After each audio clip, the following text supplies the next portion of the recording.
이 시간 하나님께서 우리에게 주신 말씀 함께 봅니다. 사도행전 2장 1절에서 4절 말씀입니다. 신약성경 188면입니다.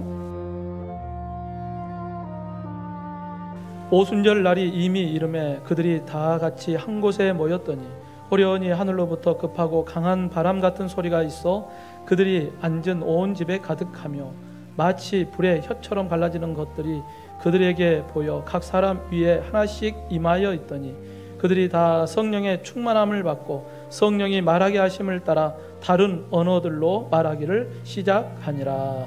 아멘. 여러분 한 주간도 잘 보내셨습니까? 날씨가 점점 뜨거워집니다.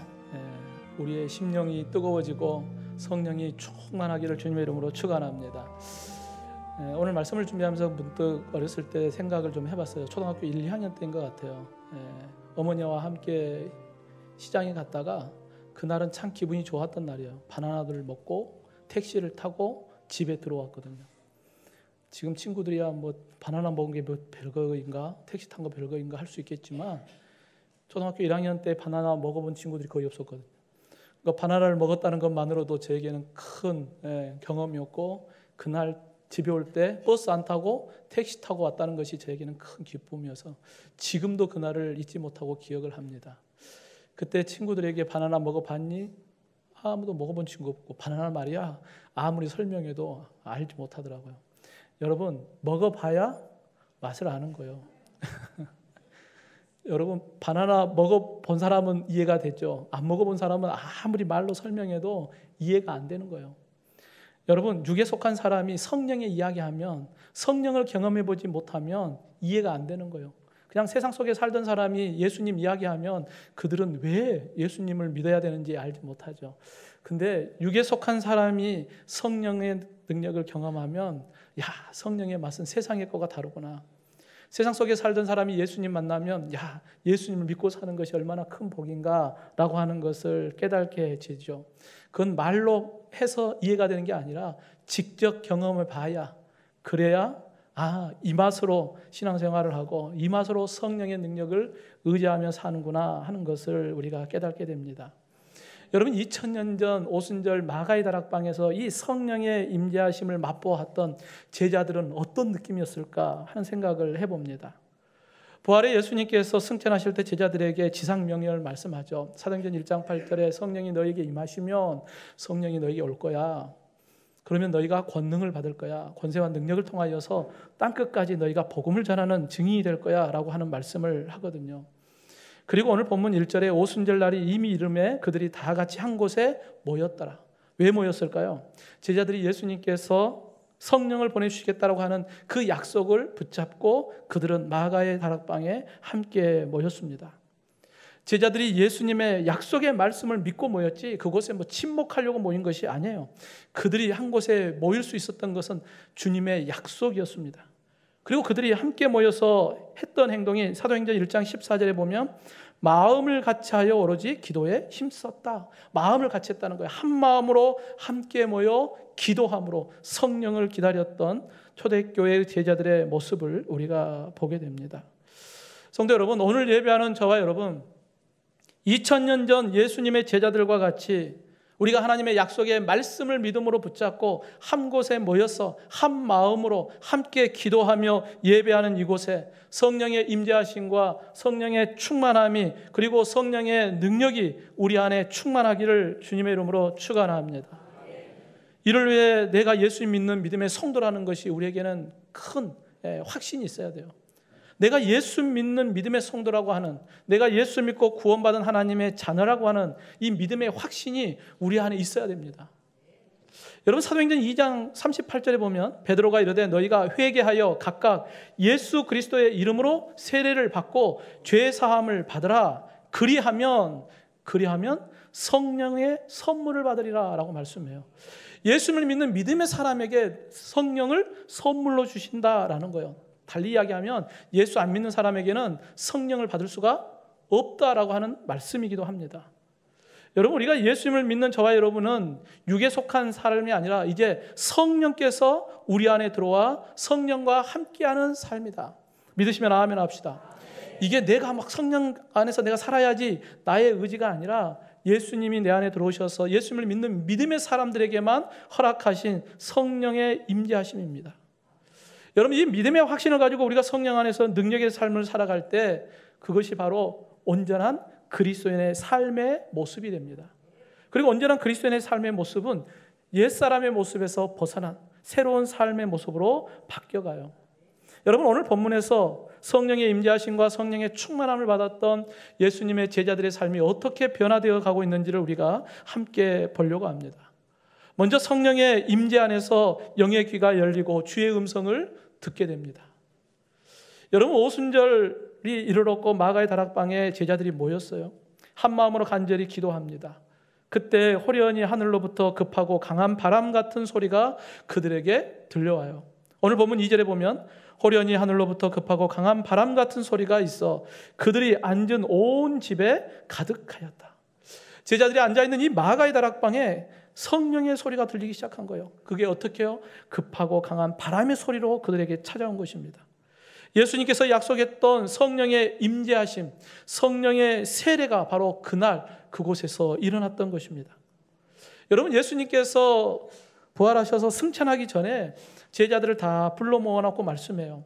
사도행전 1장 5절에 보면 요한은 물로 세례를 베풀었으나 너희는 몇 날이 못되어 성령으로 세례를 받으리라.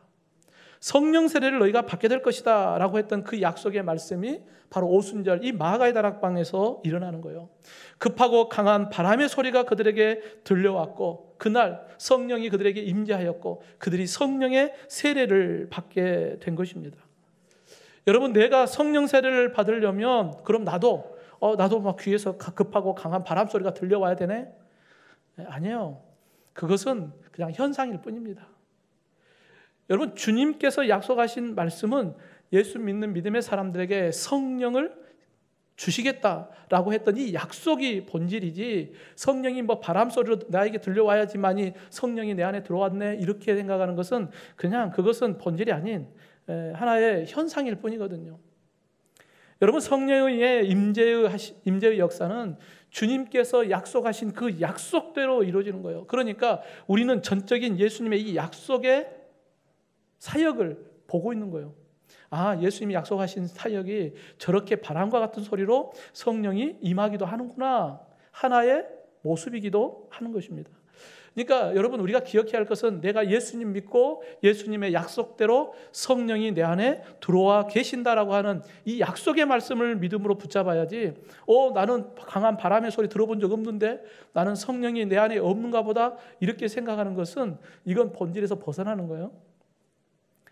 여러분, 우리가 예수님을 믿는 믿음 안에서 성령의 임재하심을 통하여 이제 우리가 영의 귀를 열게 되고 주님의 음성을 들을 수 있는 영의 귀가 우리에게 열려지기 시작한 것입니다. 여러분, 과거에는 우리가 죄의 종이었어요. 육에 속한 삶을 살아왔습니다.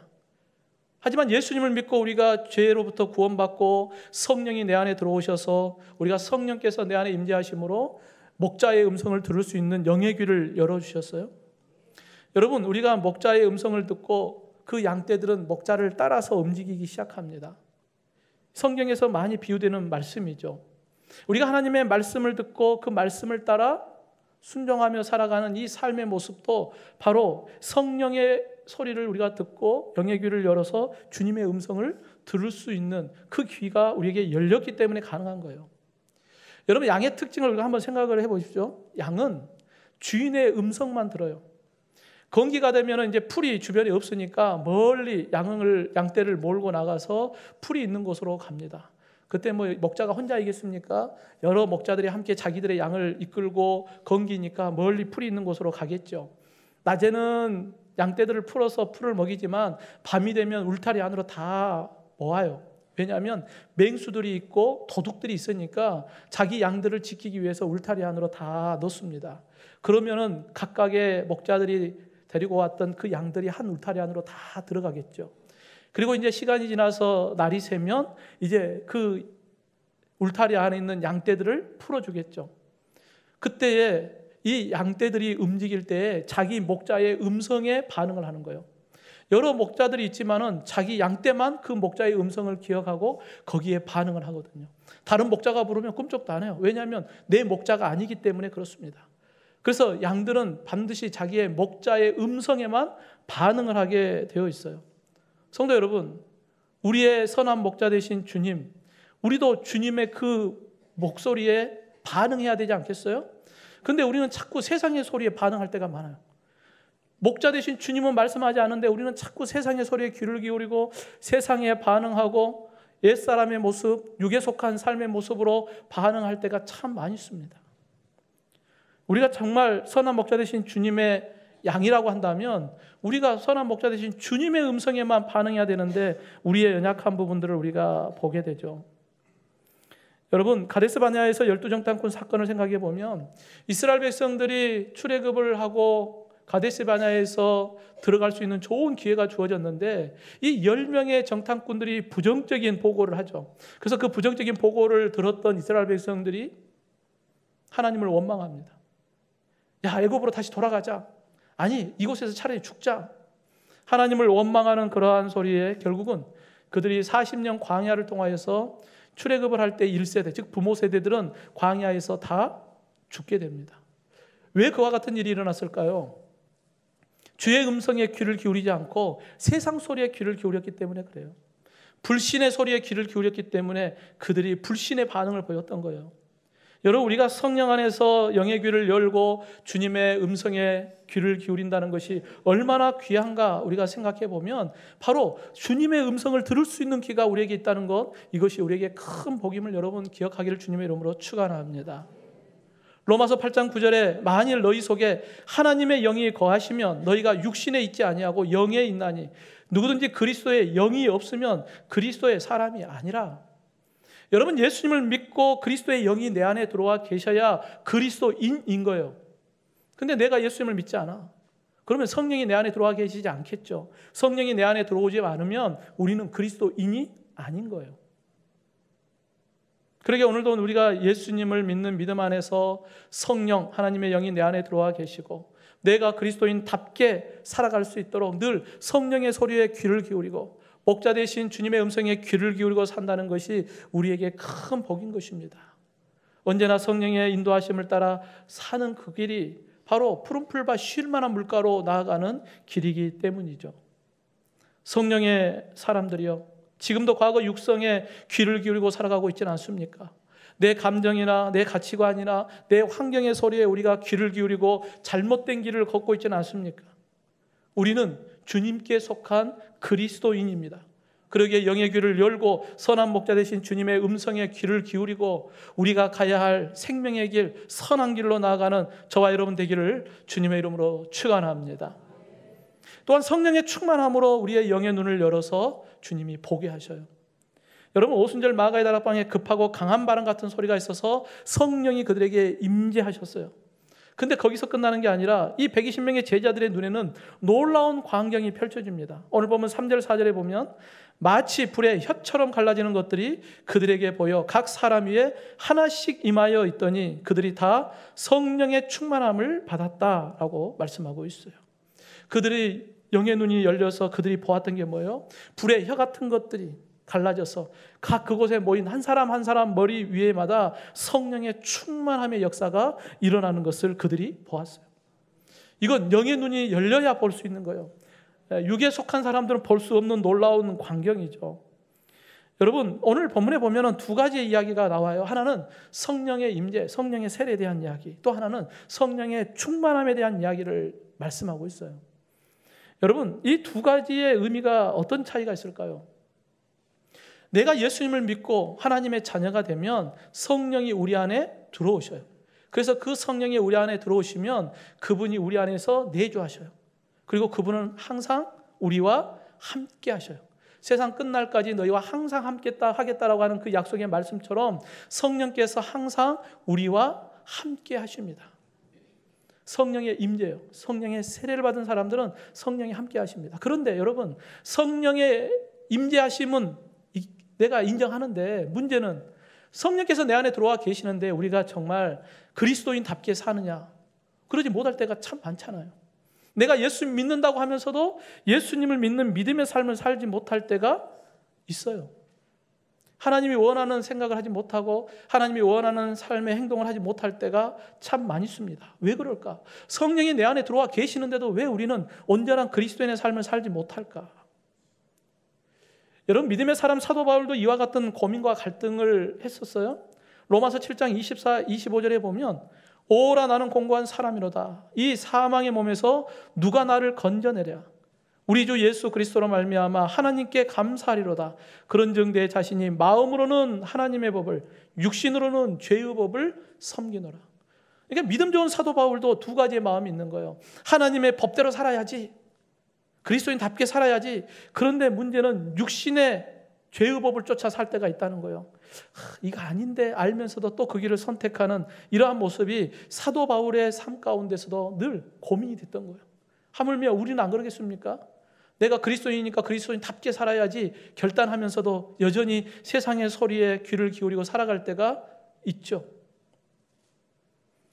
여러분, 성령께서 우리가 죄의 길을 걸어갈 때에 성령께서 야, 그 길 아니야. 야, 그 길은 그리스도인이 가야 할 길이 아니야. 그 길은 너가 거기 있어야 할 자리가 아니야. 성령께서는 우리에게 늘 말씀하거든요. 그러니까 우리가 예배 자리에 오면 가장 먼저 기도하면, 눈을 감고 기도할 때 우리의 죄 문제가 생각나면 회개하죠. 또 하나님께서 우리에게 성령께서 감동 주셔서 하나님이 원하지 않는 모습들이 생각날 때마다 우리가 이거 아닌데 내가 잘못했네 하며 회개하는 마음이 우리 안에 일어나지 않습니까? 그건 바로 우리 안에 성령께서 계시기 때문에 그래요. 그럼에도 우리는 여전히 또 어리석은 길을 선택할 때가 있어요. 왜 그럴까요? 여러분, 오늘도 우리가 예수님을 나의 주로 고백하면서도 주님이라고 고백하면서도 예수님을 나의 주로 인정하지 못하며 살 때가 있어요. 내가 주인 되어서 내가 원하는 길을 갈 때가 참 많이 있습니다. 주님이라고 했으면 주님이 나의 주인임을 인정하고 주님의 음성을 쫓아 순종해야 되는데 그러지 못할 때가 있어요. 내가 주인이요. 말로는 주님인데 내가 주인 되어서 내가 원하는 길을 걸어갈 때가 참 많이 있어요. 이것은 곧 성령이 나를 이끌어가는 게 아니라 내 육성이 이끌어가는 거예요.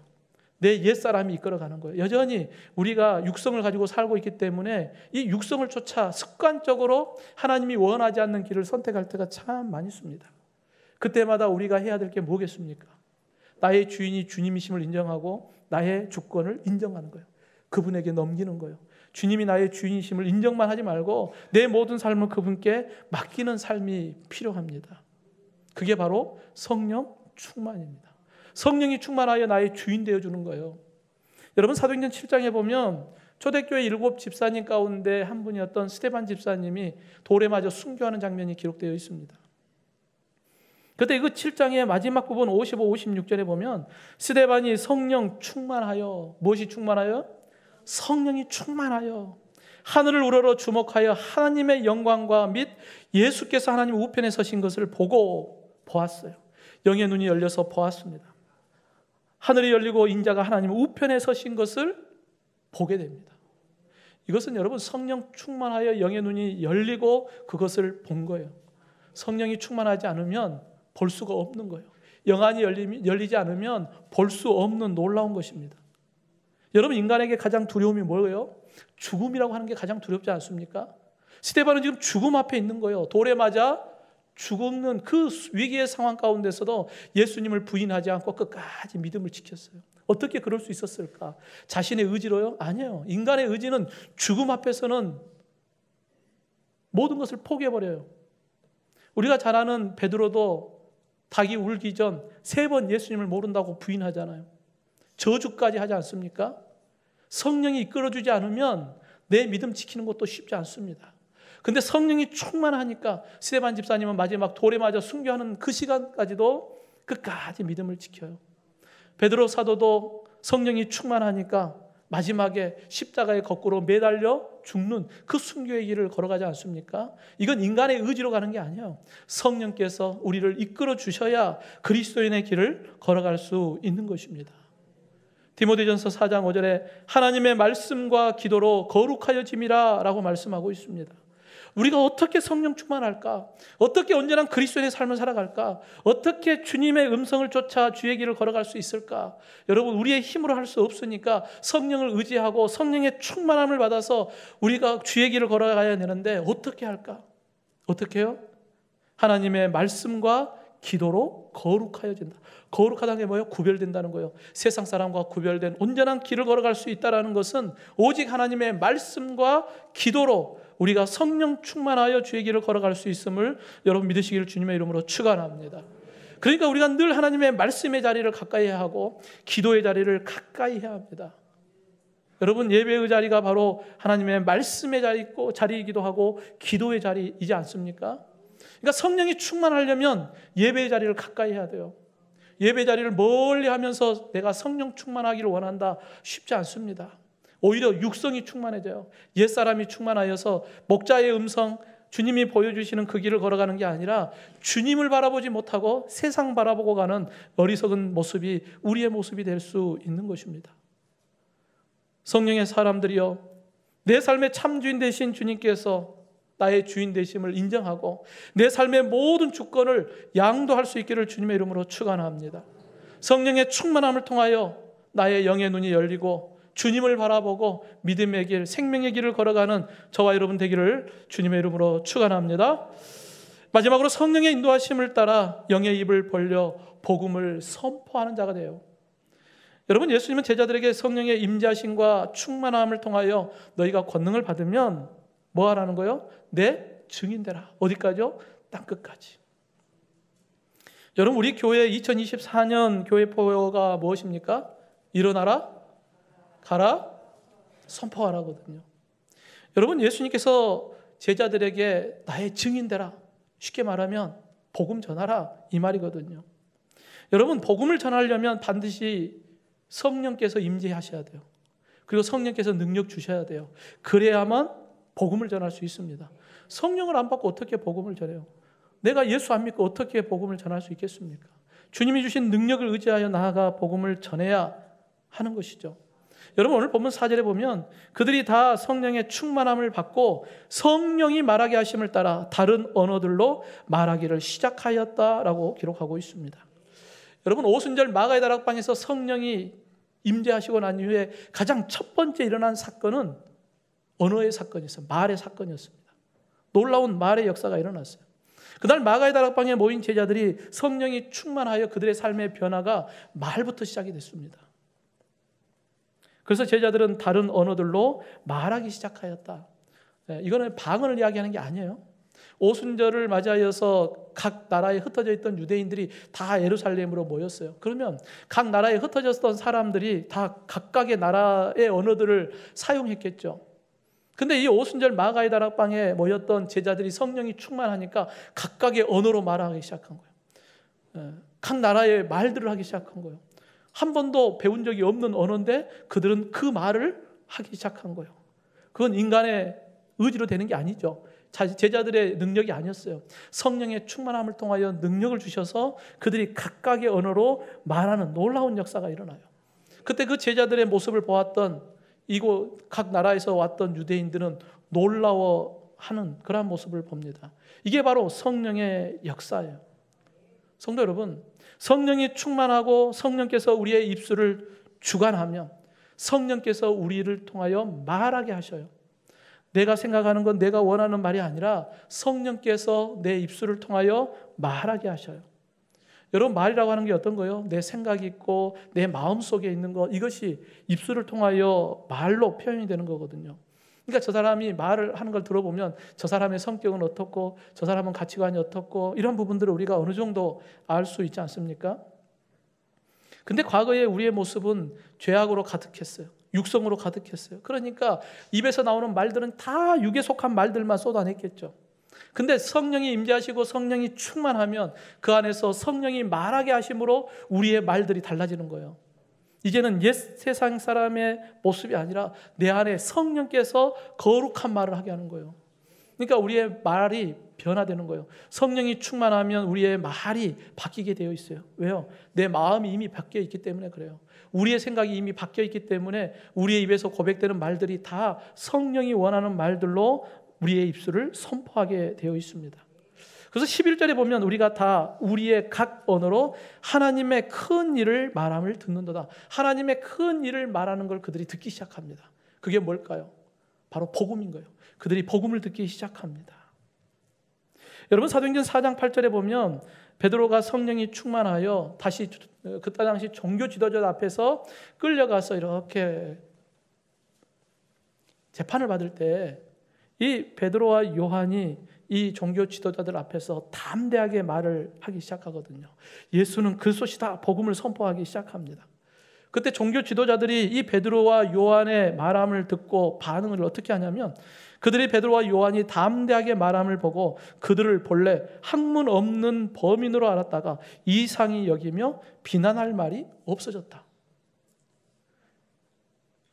여러분, 종교 지도자들은 알고 있었거든요. 예수님의 제자들, 저 사람들은 저 갈릴리 시골의 출신들이고 평생 고기 잡던 사람인 걸 이들도 잘 알고 있었거든요. 그런데 지금 이 베드로와 요한이 종교 지도자들 앞에서, 그것도 세계적으로 최고의 학문을 배웠던 그 사람들 앞에서, 권력을 갖고 있는 그 사람들의 그 두려움 앞에서도 당당하게 논리적으로 선포하는 그 말을 듣고 오히려 그들이 당황한 거예요. 어떻게 저리 학문이 없는 자들이, 말 그대로 가방끈 짧은 사람들이 어떻게 저렇게 말을 잘할 수 있느냐? 어떻게요?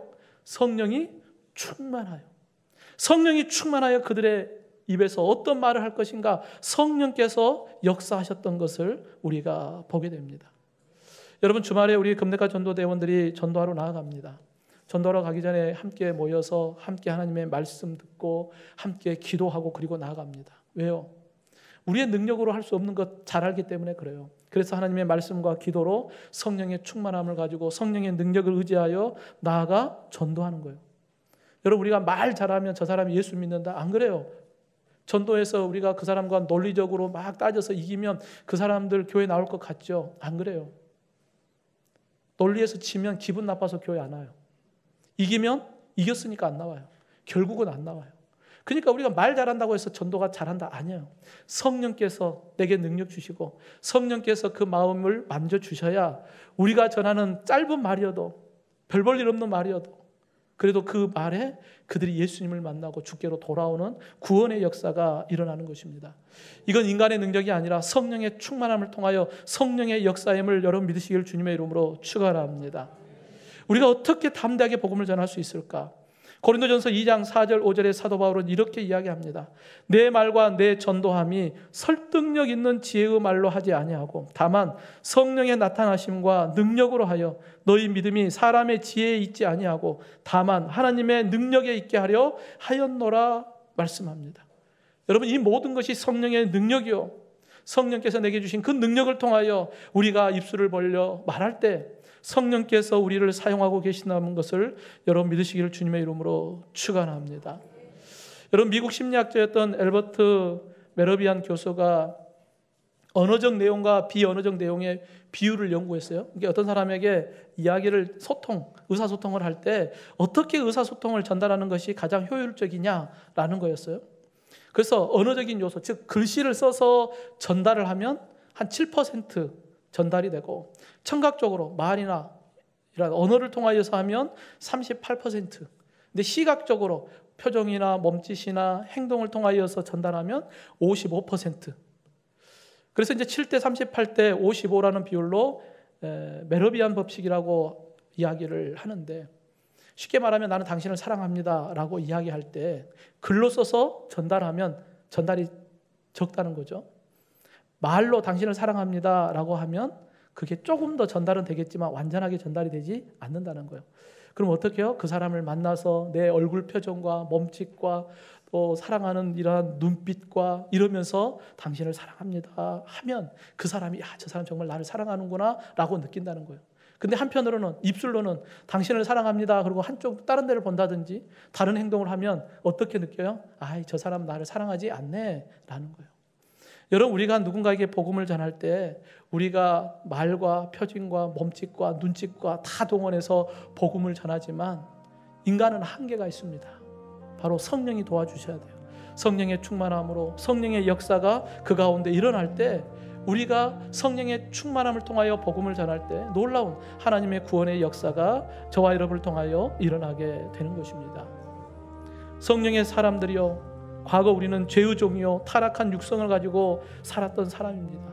하지만 예수 그리스도 안에서 우리가 이제 하나님의 자녀가 되었고 이제 성령의 사람이 되었습니다. 옛사람을 벗어버리고 타락한 육성을 벗어버리고 성령께서 나를 붙잡아 주셔서 늘 하나님의 말씀과 기도로 성령 충만하여서 예수 그리스도 복음을 전하는 증인으로서 능력 있는 그리스도인으로 살아가는 저와 여러분 되기를 주님의 이름으로 축원합니다.